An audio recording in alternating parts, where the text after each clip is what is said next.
Hello dear students, this is our food production class and this is for grade 9 and unit 9, which is storage of commodities. Okay, so we are going to read and understand this chapter today. Now, as we have seen earlier about commodities, which are the raw materials and ingredients that are used in a commercial kitchen to make our cooking, okay, presenting and preparing our dishes faster and in a clean and good manner. Now today we are going to learn storage of commodities. How do we keep our ingredients and raw materials fresh and in good condition? How do we avoid expiry of ingredient? How do we avoid perishability? These are the things we are going to learn today in unit 9, storage of commodities. Now to start with, look at this, we have perishability of a product. Now, a large number and variety of ingredients are used to prepare food. The kitchen commodities vary from dry ingredients like sugar, flour, rice, etc. to fresh vegetables and fruits. They also include canned or bottled products, meats, seafood, milk and milk products. All these food ingredients should be of required quality to get healthy, safe and tasty meal. So as we know, our commercial kitchen, these are the large kitchens like in hotels, in restaurants, okay? And we have different kind of ingredients. We have the dry ingredients like sugar, flour, rice, pepper, and the spices that we use. They're all dry, isn't it? Then we have fresh vegetables also, and then we have fruits. Then canned or bottled products. We have juices in bottles. Then we have fruits. We have tuna fish. We have baked beans. We have these in canned products. Then we have meats. Yes, we have different kind of meats like we have chicken, we have fish, we have ham, we have beef and mutton. Then we have seafood like prawns and crabs, and then milk plus milk products. Milk products, obviously you know them, such as cream, butter, okay? Now these ingredients should be kept safely. We should store them in a proper manner. And why should we store them properly? So that we get a healthy, safe and tasty meal. Okay? Now, but why should we, store them? Let's look at the importance now. Each ingredient is bought for a price. Now, in a hotel, obviously nothing is for free. We are going to buy ingredients and we buy them in large quantity. Now, the money that we are going to use should be used properly. We should not waste our money in buying maybe stale products, expired products, or maybe fresh vegetables that we see and we feel that yeah, they are good, but maybe they are not that fresh. So we should be careful when we are using our money. Now, the cost of all the ingredients used in preparing a dish is called its food cost. Now, cost of all the ingredients. For example, if we want to cook fried rice, okay? So, the cost of rice, the cost of the vegetables that are going to be added in the rice, the spices, the oil, and for garnishing, all the ingredients, the amount of money we have spent in buying those ingredients, that amount is called food cost. It is not the cost of fried rice, but the cost of the ingredients that have been used in preparing fried rice. In case of wastages, spoilages or pilferages, the ingredient lost is money lost. Obviously, if you buy vegetables and you don't store them properly and the spoil, they decay, it is money that is being lost. So we have to make sure we use our money in a proper manner. Now, all kitchen commodities are perishable. Perishable here simply means something that can be spoiled, something that can rot, that can decay, that can expire, something that जो ख़राब हो जाता है. सो जितनी भी kitchen की ingredients हैं वो रॉ मटेरियल्स हैं या वेजिटेबल्स हैं या फ्रूट्स हैं, ये सब ख़राब हो जाते हैं and they get unfit for human consumption. इंसानों के लिए वो अनफिट हो जाता है. अक्सर अगर हम कोई भी गलती से एक्सपायरी प्रोडक्ट खा लेते हैं, हमें फूड पॉइजनिंग हो सकती है, स्टोमक एक हो सकता है. Now the time during which the ingredient can be stored and used safely is called the shelf life of a product. मतलब कि जब हमने रॉ इंग्रेडिएंट्स मटेरियल्स ख़रीद लिए हैं, अब जो एक टाइम होता है उसके ख़रीदारी से लेकर उसे हम स्टोर करते हैं एंड देन उससे हम यूज़ करते हैं कोई भी डिश बनाने के लिए, ये जो टाइम होता है इसे कहते हैं शेल्फ लाइफ उस प्रोडक्ट का। ओके, द टाइम जब वो इंग्रेडिएंट स्टोर करते हैं एंड देन उसे सेफली, मतलब जब तक वो ठीक ठाक है उसे हम खाना बनाने में यूज़ कर सकते हैं, उस टाइमिंग को हम shelf life of a product कहते हैं। Quality of ingredient is an important criteria to determine quality of the dish prepared using these ingredients.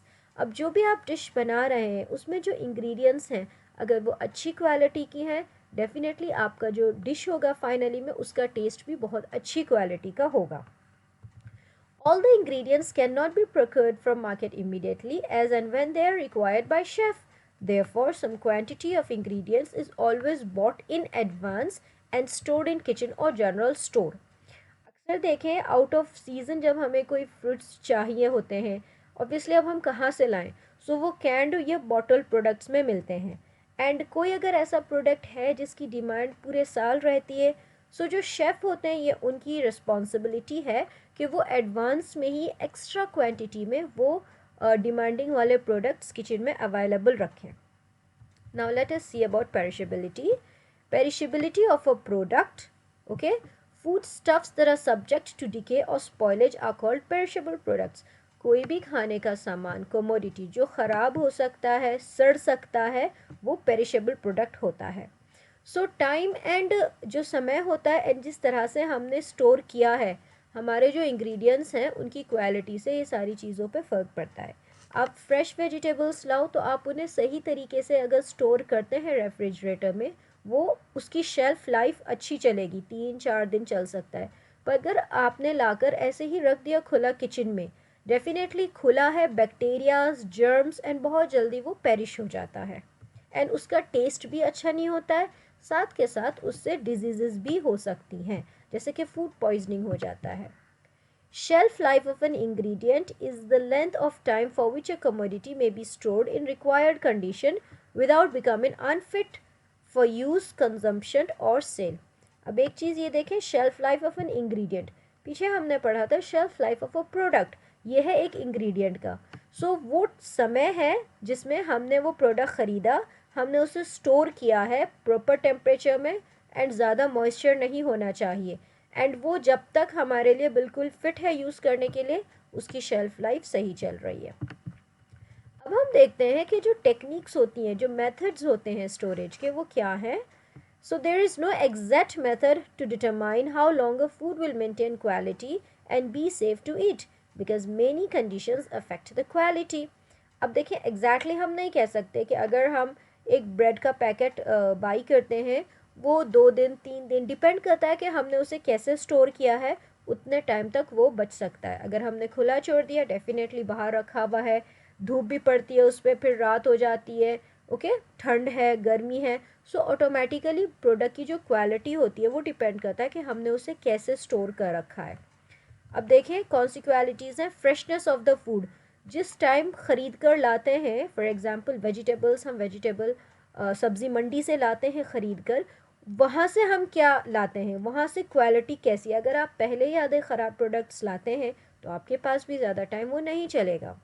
Then length of time and temperature, ख़रीदने से पहले वहाँ कैसे टेम्परेचर में रखी थी आपके कमोडिटीज़, ओके, एंड कब से रखी हुई थी, ये भी एक बहुत इंपॉर्टेंट क्वालिटी है।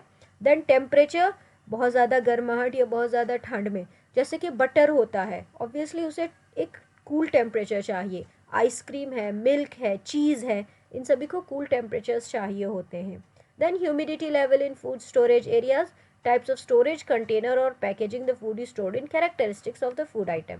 अब देखिए जैसे नट्स होते हैं, हमें हमेशा एयर टाइट कंटेनर में या जिप लॉक सील बैग्स में रखने होते हैं। अगर हमने उन्हें केयरलेसली हैंडल किया, वो बहुत जल्दी सील जाते हैं। Same thing with biscuits, same thing with नमकीन। सो आप जिस तरह से स्टोर करते हैं अपने प्रोडक्ट्स को, उसकी क्वालिटी पे फ़र्क पड़ता है। Then we have qualities of a good store. अब जो स्टोर है हमारा, जहाँ पर हम सामान स्टोर करते हैं, अपने कमोडिटीज़ रखते हैं, कैसा होना चाहिए।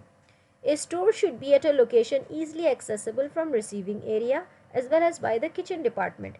ऐसा नहीं होना चाहिए कि अगर हमारा होटल है एंड लेफ़्ट साइड में हमारा किचन है जहाँ पर प्रोडक्ट्स यूज़ होने हैं, एंड बहुत दूर बाहर पीछे जाके हमारा स्टोर है जहाँ पर हम सामान मंगवाते हैं। अब देखिए डिस्टेंस इज़ टू मच, हम बार बार चेक नहीं कर पाएंगे कि हमारी वेजिटेबल्स या हमारे फ्रूट्स बिल्कुल ठीक कंडीशन में रखें या नहीं रखें। सो जहाँ भी आपका स्टोर है वो ईज़िली उसकी जो लोकेशन है ऐसा होना चाहिए कि बाहर से भी प्रोडक्ट आसानी से एंट्री कर सकते हैं एंड हम किचन में से भी ईज़िली उसे एक्सेस कर सकते हैं। अच्छा वेंटिलेशन होना चाहिए क्योंकि एयर सर्कुलेशन से हमारी वेजिटेबल्स फ्रेश रहती हैं। लाइटिंग होनी चाहिए और जो मॉइस्चर होता है उसकी भी एक कंट्रोल होना चाहिए क्योंकि जैसे कि आटा होता है, चावल होती है, दाल होती है, ये नमी में ख़राब हो जाती हैं।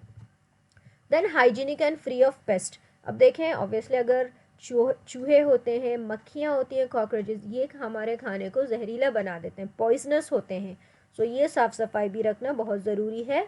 एंड देन जो रैक्स होती हैं मतलब शेल्फ, अलमारियाँ कबोर्ड्स जैसी होती हैं जिनमें हम अपने इंग्रेडिएंट्स स्टोर कर सकते हैं। अगर हमने सैक्स मतलब कि कट्टे ओके या पैकेजेस, कार्टन, जो कार्डबोर्ड के कार्टन होते हैं, अगर हम इन चीज़ों को फ्लोर पे छोड़ देते हैं, फर्श पे, ईज़िली एक्सेसिबल हो जाती है नमी और इंसेक्ट्स वगैरह बहुत आसानी से अटैक कर सकते हैं हमारे कमोडिटीज़ पर। सो जो भी हमारे कट्टे होते हैं या कार्डबोर्ड के कार्टन होते हैं जिनमें हम स्टोर करते हैं, फर्श पे नहीं रखना चाहिए। आपको रैक या शेल्फ्स, अलमीराज बनानी चाहिए, उनमें स्टोर करना चाहिए। Provision of deep freezers and refrigerators. अब जितने भी हमारे डेयरी प्रोडक्ट्स होते हैं, मीट भी होता है, इन सभी को बहुत अच्छा टेम्परेचर चाहिए होता है, कोल्ड बिल्कुल। सो इनके लिए फ्रीज़र्स ज़रूरी हैं एंड रेफ्रिजरेटर्स भी। रेफ्रिजरेटर्स में हम जूस की बॉटल्स रखते हैं क्योंकि उनमें हमें बर्फ़ नहीं जमानी होती है, लेकिन जो डेयरी प्रोडक्ट्स होते हैं और पोल्ट्री वगैरह के प्रोडक्ट्स होते हैं उन सभी को हम डीप फ्रीज़र्स में रखते हैं ताकि उनमें बर्फ़ जमी रहे। अब देखें एक और बहुत इंटरेस्टिंग टेक्निक होती है FIFO, first in first out. ये सिस्टम हमें अप्लाई करना चाहिए कि जो प्रोडक्ट पहले आता है पहले उसे यूज़ करना चाहिए। ऐसा नहीं होना चाहिए कि आप शेल्फ में प्रोडक्ट लाए एंड वो पीछे होते रहे एंड जब चाहिए आपने लेटेस्ट वाला निकाल लिया। नहीं, जो सबसे पहले लाए थे आप उसी को सबसे पहले यूज़ करना चाहिए। So the FIFO first in first out technique is very good. And then हमें बेस्ट बिफोर या एक्सपायरी डेट्स को बहुत ध्यान में रखना चाहिए, जल्दी यूज़ करना चाहिए, बिल्कुल एक्सपायरी डेट करीब होने से पहले आपको वो प्रोडक्ट यूज़ कर देना चाहिए। एंड अगर आपका प्रोडक्ट एक्सपायर हो चुका है, आप ईदर सप्लायर को वापस रिटर्न करें या उसको अच्छे से डिस्पोज कर दें, पर उसे यूज़ ना करें। And finally regular cleaning. Regular cleaning obviously hygiene है। देखें हमने अर्लियर पहले के चैप्टर्स में पर्सनल हाइजीन पढ़ी थी, वर्क हाइजीन पढ़ी थी, तो अब हमारे जो इंग्रेडिएंट्स हैं, प्रोडक्ट्स हैं, उनकी भी हाइजीन बहुत ज़रूरी है। साफ़ सफाई रखना is very important for our good store. Now let's come back to storage of kitchen commodities. हमने स्टोर देख लिया है, हमने टाइप ऑफ इंग्रेडिएंट्स देख लिए हैं, अब हम देखेंगे कि हम इन्हें स्टोर कैसे करेंगे। So foods can be classified into various groups for the purpose of storage. So अलग अलग टाइप के इंग्रेडिएंट्स हैं, उन्हें अलग तरीके से हम स्टोर करते हैं। जैसे कि ड्राई इंग्रेडिएंट्स हैं, जितने भी आटा, चावल, दाल, इनको एयर टाइट कंटेनर्स में रखना चाहिए, सील करके बिल्कुल, ठीक है। टेम्परेचर रूम का बिल्कुल नॉर्मल होना चाहिए एंड नमी नहीं होनी चाहिए। उसके बाद है eggs, milk and milk products, these are dairy products, okay. These should be stored in the refrigerator between 3 to 4 degree Celsius. And then cream है, योगर्ट मतलब कि दही, मठा, बटर, चीज़, एग्स, ठीक है, ये सारी चीज़ें हमें रेफ्रिजरेटर में स्टोर करनी चाहिए हैं। उसके बाद है हमारे vegetables, fresh herbs and fruits. हम इन्हें कैसे रखते हैं, देखो जो अनियंस होती है, पोटैटो, गार्लिक, बनाना, गार्लिक मतलब के लहसुन, बनानास, पाइनएप्पल्स, इनको हम 18 डिग्री सेल्सियस पे रखते हैं एंड अच्छी हवा होनी चाहिए, ओके, फ्रेश गुड एयर होनी चाहिए। So cool and dry, temperature कमरे का कूल होना चाहिए लेकिन बिल्कुल ड्राइनेस होनी चाहिए, बिल्कुल नमी नहीं होनी चाहिए। अब हमारे पास है कूल एंड मॉइस्ट। जो वेजिटेबल्स एंड फ्रूट्स होते हैं हम उन्हें रेफ्रिजरेटर में स्टोर करते हैं लगभग 5 डिग्री सेल्सियस पे, इन्हें हम ठंडा रखते हैं, ओके, एंड फ्रिज में। नाउ वार्म एंड ड्राई, गर्माहट में रखना होता है एंड बिल्कुल सूखा। Pumpkin, sweet potatoes, dry hot papers, इनमें बिल्कुल भी नमी नहीं होनी चाहिए, नहीं तो जो मिर्च होती है सूखी वो सील जाती है, ओके, उसका टेस्ट एंड फ्लेवर भी ख़राब हो जाता है। Finally we have meat. Meat and poultry 1 से 3 डिग्री सेल्सियस में होना चाहिए एंड हमेशा इन्हें प्लास्टिक रैप में रखना चाहिए, क्योंकि थोड़ा भी अगर